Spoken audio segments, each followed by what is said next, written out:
بسم اللہ الرحمن الرحیم، السلام علیکم. آپ دیکھ رہے ہیں ہیڈ آن اور میں ہوں منیب فاروق. ایز وی سپیک اس وقت ایک کامیاب ریسکیو آپریشن پاکستان کی مسلح افواج کی جانب سے کیا گیا ہے. جوانا میں کیڈٹ کالج کے اوپر خارجیوں نے حملہ کیا. اس کے نتیجے میں تمام طلباء کو، تمام کیڈٹس کو ایک سکسیسفل ریسکیو آپریشن کے بعد بازیاب کروایا گیا ہے. اور کلیئرنس آپریشن اب ظاہری بات ہے جاری ہوگا، اور ان خوارج کو جب تک ان کو ختم نہیں کر دیا جاتا یہ آپریشن جاری رہیں گے. یہ دلیل ہے اس بات کی کہ انٹیلیجنس بیسڈ آپریشنز جو خیبر پختونخوا اور پورے ملک کے اندر کیے جا رہے ہیں، اس کے حوالے سے جو موقف ہے وہ ثابت ہوتا ہے، درست ثابت ہوتا ہے کہ اس کی ضرورت ہے. بدقسمتی سے آج G11 اسلام آباد میں بھی کچہری کے اندر جو دھماکہ ہوا اس کی تفتیش ابھی جاری ہے. لیکن یہ دہشت گردی جو بدقسمتی سے پاکستان میں دوبارہ پنپ رہی ہے، اس کا تعلق اب کسی ایک صوبے یا کسی ایک جگہ سے نہیں رہا. یہ بدقسمتی سے پاکستان میں دوبارہ واپس آئی ہے. ریزالو وہی ہے کہ اس کا کلا کما کیا جائے، اس کو کرش کیا جائے، ان دہشت گردوں کو نیست و نابود کیا جائے. لیکن اس کے لیے پولیٹیکل ول کی بھی ضرورت ہے اور عوام کی بے پناہ سپورٹ کی بھی ضرورت ہے. یہ یقینی طور پر ایک دلخراش واقعہ تھا جو آج ہوا پاکستان کے اندر. پاکستان کی سیاست کے اندر ایک عام تبدیلی کل یہ آئی کہ 27ویں آئینی ترمیم سینٹ سے تو پاس کر لی گئی. اب کل ووٹنگ متوقع طور پر قومی اسمبلی کے اندر ہو سکتی ہے. حکومت بڑی کانفیڈنٹ نظر آ رہی ہے، لیکن بہت کچھ کہا سنا گیا، نہ صرف پارلیمان کے اندر بلکہ عدلیہ کی طرف سے بھی اس کے اوپر سوال ضرور اٹھایا گیا ہے. معاملات کہاں جا رہے ہیں؟ اور حکومت تو اب یہ کہہ رہی ہے کہ وہ 28ویں ترمیم بھی لانا چاہ رہی ہے. لیکن جو کچھ ہوا، کیا یہ سب واقعی عمران خان صاحب کا خوف طاری ہے اس حکومت کے اوپر، اس کی وجہ سے ہوا؟ اس پر بات کر لیتے ہیں. ہمارے ساتھ وزیر مملکت ڈاکٹر شہزاد منصب صاحبہ، بہت شکریہ ڈاکٹر صاحب آپ کا. اور جناب شفقت اوان صاحب موجود ہیں، MNA ہیں پاکستان تحریک انصاف سے اور ایڈوکیٹ ہیں سپریم کورٹ کے. بہت شکریہ آپ کا شفقت اوان صاحب. میں اوان صاحب سب سے پہلے آپ سے ہی جاننا چاہوں گا، آج بڑی آپ کی پارٹی کے چیئرمین جناب بیرسٹر گور خان صاحب نے بڑی دھواں دار تقریر کی پارلیمان کے اندر، یقینی طور پر ڈاکٹر صاحبہ نے بھی سنی ہوگی. یہ آپ درست سمجھتے ہیں؟ کیا آپ سمجھتے ہیں کہ واقعی یہ جو ترمیم ہے یہ عمران خان صاحب کا خوف ہے جس کی وجہ سے یہ ترمیم کی گئی ہے، یا کچھ نکات سے آپ ایگری کر سکتے ہیں کہ شاید وہ دفاع کے لیے ضروری ہے، شاید عدالتی نظام میں بہتری کے لیے ضروری ہے؟ بسم اللہ الرحمن الرحیم. بہت شکریہ منیب فاروق صاحب، آپ نے بلایا. اس ترمیم میں کچھ بھی ایسا نہیں ہے کہ جس کے ساتھ ایگری کیا جائے. ہم اسے ان ٹوٹو ریجیکٹ کرتے ہیں. اور دوسری بات یہ ہے کہ اگر عمران خان کا ڈر نہ ہوتا اور خوف نہ ہوتا تو لائف ٹائم امیونٹی بھی کوئی لیتا ہے. پاکستان میں یہ عجیب نظام ہے کہ یہاں ایسے ایسے کام ہو جاتے ہیں جو کوئی تصور میں بھی نہیں لا سکتا. دیکھیں، آپ صرف اپنا نہ سوچیں، اس ملک کا سوچیں. خدا را میں تو کہتا ہوں اس حکومت سے کہ ہم سے بات تو کر لیتے کہ ان پہ اتنا پریشر تھا اگر یہ ترمیم پاس کروانے کا، ہمارے پاس آ جاتے، ہم ان کو پوری تسلی دیتے اور یقین دلواتے کہ ہم جتنے بھی آپ کے خلاف فارم 47 کے کیسز ہیں، آپ کی پٹیشنز ہماری چل رہی ہیں، ہم وڈرا کر لیتے ہیں کورٹ سے. لیکن آپ آئین کے ساتھ یہ کھلواڑ نہ کریں، آپ آئین کے ساتھ ایسا نہ کریں، اس کو روک لیں. لیکن جب آپ کے پاس عوامی مینڈیٹ نہیں ہے، جب آپ کو کسی نے لا کے بٹھایا اور آپ عوام کے مینڈیٹ سے نہیں آئے، تو پھر آپ ایسا ہی کریں گے. یقیناً کوئی بھی جو اسمبلی عوامی مینڈیٹ سے آئی ہو وہ ایسا کچھ بھی نہیں کر سکتی. تو منیب صاحب، صرف یہ نہیں ہے کہ یہ ایک سیاسی بیان ہے.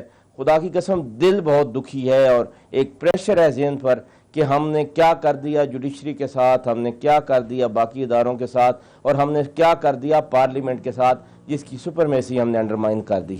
اچھا، یہ ڈاکٹر صاحب ایک سوال تو اپنی جگہ موجود ہے، اس پہ میں چاہوں گا وزیر مملکت بھی ہماری رہنمائی کرے. یہ سوال بنیادی طور پر آتا ہے کہ اس پارلیمان جو جعلی ہے، پاکستان تحریک انصاف کے دوست کہتے ہیں، ابھی شفقت اوان صاحب نے بھی کہا، آپ کے کولیگ بھی ہیں، کہ یہ جعلی ہے، مینڈیٹ کیونکہ جعلی ہے تو پھر جو آئینی ترمیم کی گئی وہ بھی جعلی ہے. پلس ان کو شدید اعتراض ہے کہ اس طرح کی آئینی ترمیم کا فائدہ کوئی نہیں ہے، امیونٹیز دینے کا فائدہ کوئی نہیں، اور خوف عمران خان میں سب کچھ کیا جا رہا ہے. انڈر لائن پرپس کیا ہے اس ترمیم کا؟ کیونکہ عدلیہ سے بھی اعتراض کر رہی ہے، اپوزیشن تو کر ہی رہی ہے. کیا مقصد کیا ہے؟ بار بار وہ سوال آپ سے یہ پوچھتے ہیں کہ کیوں اتنی اجرت میں کر لی، کیوں ترمیم؟ اگر ہم سے بات کر لیتے تو ہم شاید بہت ساری چیزوں سے وڈرا کر جاتے آپ پر پریشر کم کرنے کے لیے. بہت شکریہ منیب صاحب. دیکھیے بات یہ ہے کہ آج جو انہوں نے دھواں دھار تقریریں کی ہیں نا, they were all fury and no substance. ان کے پاس کہنے کے لیے کچھ نہیں ہے, اور ان کا آڈینس ایک ہے جو جیل میں بیٹھا ہوا ان کا سابقہ چیئرمین ہے, جس کو جا کے انہوں نے سنانا ہے کہ ہم کتنا چیخے, کتنا بولے, اور اس کی ان کو شاباش ملے گی. اس کے علاوہ ان کے پاس کچھ کہنے کو نہیں ہے, کوئی سبسٹنس نہیں ہے, کوئی لاجک نہیں ہے جس کے ساتھ یہ کہہ سکیں کہ ہم نے کہ کیا وجہ ہے کہ ان میں جتنی بھی شکیں ہیں جو کہ اس وقت آئی ہیں, کیا وجہ ہے کہ ان کو آپ ایک ایک کر کے دیکھ لیجئے. اگر ہم یہ کہہ رہے ہیں کہ جو فورسز کے حوالے سے ہیں, تو کیا آپ نے آج خود بتایا کہ آج بھی کیڈٹ کالج پہ حملہ ہوا, ابھی بھی یہ آپریشنز جاری ہیں, آج بھی اسلام آباد میں دہشت گردی جیسی لعنت آئی ہوئی ہے, پاکستان میں آئی ہوئی ہے, اور انڈیا اس کے پیچھے ہے. وہ خود کہتے ہیں کہ ہم اس کے پیچھے, افغانستان کو استعمال کریں, افغانستان کو انہوں نے پراکسی بنایا ہوا ہے. تو کیا ہمیں اپنے ان ہیروز کو سیلیبریٹ نہیں کرنا چاہیے؟ بالکل کرنا چاہیے. کیا جوڈیشل ریفارم ضروری نہیں ہے؟ بہت دیر سے یہ کہا جا رہا ہے کہ جوڈیشل ریفارمز ہونے چاہیے. جوڈیشری کے اندر کچھ جوڈیشل ایکٹیویزم جو ہو رہی تھی, تو آئین کو ری رائٹ کیا جا رہا تھا, جو ایک جماعت کو لے کے پچھلے دنوں میں اتنا زیادہ اس کے لیے آؤ بھگت ہو رہی تھی, یہ ساری چیزیں اس طرف آ رہی تھی کہ کچھ جوڈیشل ریفارمز چاہیے. پلس عوام جس طریقے سے رول رہے ہوتے ہیں, کئی سال ان کے مقدمے جو ہیں وہ نہیں سنے جاتے, ان کے فیصلے نہیں آتے, کئی جنریشنز گزر جاتی ہیں, اس کے لیے جوڈیشل ریفارمز بھی ضروری تھے. تو یہ ساری چیزیں جو لاجیکل ہیں, ضرورت ہے, یہ ضرورت تھی. ہم یہاں پہ جب بیٹھتے ہیں عوامی نمائندے بن کے, لوگ ہمیں ووٹ دے کے یہاں بھیجتے ہیں اس لیے کہ وقت کے تحت, حالات کے تحت, اگر ہم سمجھتے ہیں کہ کوئی بہتری آئے عوام کے لیے, پاکستان کے لیے, اپنے ملک کے لیے, تو وہ ریفارمز لائے جائیں. ڈاکٹر صاحب ایک جو آپ ظاہری بات ہے, آپ کے بہت سے کولیگز ہیں پی ٹی آئی سے, وہ بار بار بات یہ کریں کہ عمران خان کے خوف میں اگر آپ نے یہ ترمیم کرنی ہے تو آپ جیل میں جا کے خان صاحب سے بات ہی کر لیں. اب آج میں جو بے بسی تھی سلمان رائے صاحب کی کہ آپ کی حکومت ہے, صوبائی حکومت بھی آپ کی, وفاق میں حکومت آپ کی, آپ ایک ملاقات تک الاؤ نہیں کرتے. کم از کم چلے اس کو انکلوسیو پروسیس ہی بنا دیتے, آپ خود لا میکر ہیں, کوئی تو گنجائش ہوتی آپ کے کولیگز کے پاس ایٹ لیسٹ کہ نہیں ان کے پاس مسودہ ہوتا. آپ نے تو رش تھرو کیا سینٹ کے اندر بھی سب کچھ, اور آئی بلیو کل بھی رش تھرو ہی کریں گے نیشنل اسمبلی کے اندر. نہیں, آج سارا دن ان کو بولنے کا موقع دیا گیا, اس سے پہلے بھی سینٹ میں بھی سارا دن تقاریر کا موقع دیا گیا, بولنے کا موقع دیا گیا. جہاں تک آپ کہہ رہے ہیں کہ ان کو انکلوڈ کریں, یہ کسی چیز میں آج تک انکلوڈ انہوں نے اپنے آپ کو کیا ہے؟ یہ تو کسی چیز پہ آتے ہی نہیں. اتنی اہم سیکیورٹی کی میٹنگز ہوتی ہیں اور ان کا چیف منسٹر اس میں نہیں آتا کہ میں نے پہلے اجازت لینی ہے اپنے سابقہ چیئرمین سے. اور جہاں تک یہ بات ہے کہ عمران خان کے خوف سے, دیٹس ایکچولی فنی, بیکاز عمران خان اب بالکل irrelevant ہو چکے ہیں, ان کے بارے میں اب کوئی نہیں سوچتا, ان کی کوئی خوف تو دور کی بات ہے, ان کے بارے میں سوچ ہی نہیں اب کسی کی, بیکاز انہوں نے اپنے آپ کو خود irrelevant کر لیا ہے. انہوں نے کسی چیز میں اپنی جماعت کو آنے نہیں دیا, انہوں نے کسی اہم جب موقع آتے رہے ہیں جس میں ہم کہتے رہے ہیں کہ آئیں بیٹھے ہم سے بات کریں, اسپیکر صاحب نے ایک فورم بنایا, اس سے بھی یہ لوگ بھاگ گئے. سیکیورٹی کے معاملات ہوئے, ان کو بلایا گیا, ان کو کہا گیا کہ اس میں آئیں, تو اس سے بھی یہ لوگ بھاگ گئے. کبھی کسی چیز میں انہوں نے اپنے آپ کو انکلوڈ نہیں کیا.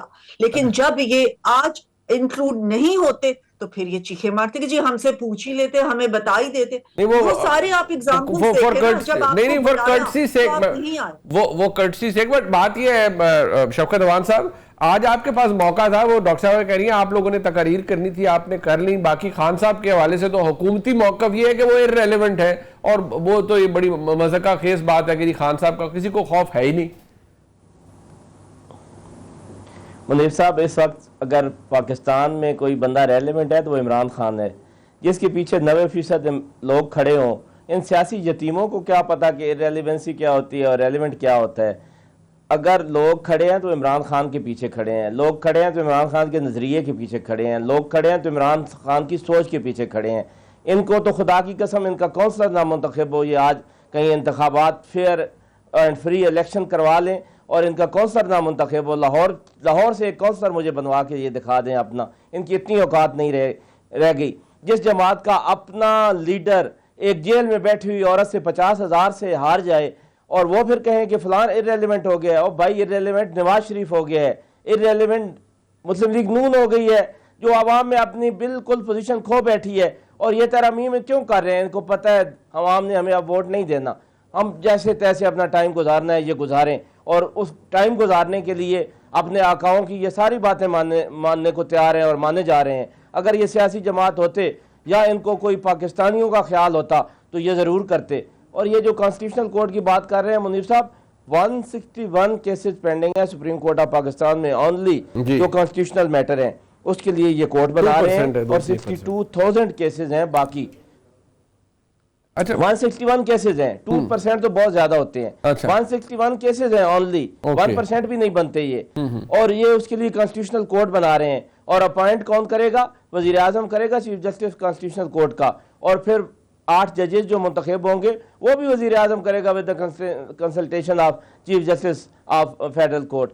تو خدارا آپ جوڈیشری کو پہلے ہی ہم 130ویں نمبر پہ ہیں, اور میں تو سچی بات ہے ایک پروگرام میں کہہ رہا تھا کہ مجھے وہ 14 ممالک بتائیں جو ہم سے پیچھے ہیں, وہ کون ہے اتنے بدبخت جو ہم سے بھی پیچھے رہ گئے. انصاف آپ کو لگتا ہے کہ ہمیں راک باٹم پہ ہونا چاہیے؟ ہم اتنے نیچے جا چکے ہیں عدالتی نظام کے حوالے سے. میں کہتا ہوں 144 ممالک میں انصاف کا نظام چل رہا ہے اور ہم 130ویں پہ ہیں. مجھے 14 ممالک دنیا میں کہیں نظر نہیں آتے جو ہم سے برے حالات میں ہوں جوڈیشل سسٹم میں. ہم بالکل ایج پہ ہیں, اور اس سے آگے پھر وہی مولا کا فرمان ہے کہ ظلم کا معاشرہ قائم نہیں رہ سکتا, کفر کا تو رہ سکتا ہے. ظلم اپنی آخری سٹیج کو پہنچ چکا ہے. یہ ظلم جو ڈاکٹر صاحبہ آپ کی حکومت کر رہی ہے یہ اپنی آخری سٹیج پر ہے, اور بار بار آپ کو یہی کہتے ہیں کہ جو گڑھے آپ ہمارے لیے کھود رہے ہیں ان میں آپ خود ہی آ کر گریں گے.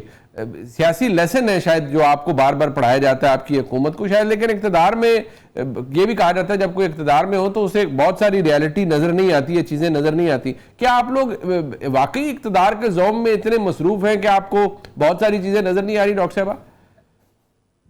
دیکھیے پہلی تو بات یہ کہ جو یہ کہہ رہے ہیں 130ویں نمبر پہ, تو یہ خود یہ آرگیومنٹ دے رہے ہیں کہ ہمیں جوڈیشل ریفارمز کی, اس کا مطلب ہے ضرورت ہے. اگر ہماری جو جسٹس سسٹم ہے اس کا اتنا برا حال ہے تو پھر بیٹھے رہے ہاتھ پہ ہاتھ دھر کے کہ ایز اٹ از چلتا رہے. تو اس میں اسی لیے ریفارمز کر رہے ہیں نا تاکہ بہتری آئے, نمبر 1. نمبر 2 یہ کہ میاں نواز شریف صاحب کی بیٹی اس وقت چیف منسٹر پنجاب ہے سب سے بڑے صوبے کی, اور ان کا بھائی جو ہے پرائم منسٹر, اور الحمدللہ ان کے 1.5 سال کے عرصے کے اندر آپ دیکھیں کہ پاکستان نے کون سی ایسی فیلڈ ہے جس میں ترقی نہیں کی. معاشی طور پہ اسٹیبلٹی آ گئی ہے, ہم ڈپلومیٹکلی ہم پورے ملک کے اندر ایکسپٹنس جو اس وقت پاکستان کی پہلے کبھی نہیں ہوئی. جو ان کے دور میں ہمارا حال تھا اور جو ہماری پالیسی تھی, پالیسیز کی وجہ سے ہمارے تمام ملک ہم سے ناراض تھے, ہمارے دوست تک ہم سے ناراض تھے. اس وقت آپ دیکھیں کہ نہ صرف مڈل ایسٹ, چائنا, یو ایس, ہر جگہ پہ پاکستان کی عزت کی جا رہی ہے, پاکستان کو تکریم دی جا رہی ہے, اور یہی وجہ ہے کہ ہماری پالیسیز کی بہتری کا نتیجہ ہے کہ پاکستان صحیح سمت پہ. ڈاکٹر صاحب یہ بار بار آپ کو بسات احترام یہ چاہ رہے ہیں ایک ڈاکٹر صاحب یہ بار بار ابھی شفقت اوان صاحب نے فرمایا, میں آپ سے بھی چاہوں گا آپ اس پہ ریفلیکٹ کیجئے, بار بار ایک بات کریں آپ ایک فری اینڈ فیئر الیکشن کرا لیں. میں آپ سے صرف یہ پوچھوں گا کہ اگلا الیکشن جو ہوگا کیا آپ سمجھتے ہیں کہ آپ اس پوزیشن میں ہوگے بحیثیت جماعت, کیونکہ آپ کی حکومت ہے نا, آپ لیڈ کریں, کہ آپ 2/3 اکثریت حاصل کر لیں اور وائپ آؤٹ کر دیں سیاسی طور پر تحریک انصاف کو؟ اگر یہ fair and free R T S زیادہ الیکشن کو کہتے ہیں 2018 والے کو, تو پھر وہ تو ان کا میرا خیال ہے خواب دوبارہ کبھی پورا نہیں ہوگا, کیونکہ وہ ایک ہی الیکشن تھا جس میں آر ٹی ایس کو بٹھا کے تو یہ ایک دفعہ آ گئے, لیکن آ کے بھی انہوں نے ملک کا بیڑا غرق کر دیا.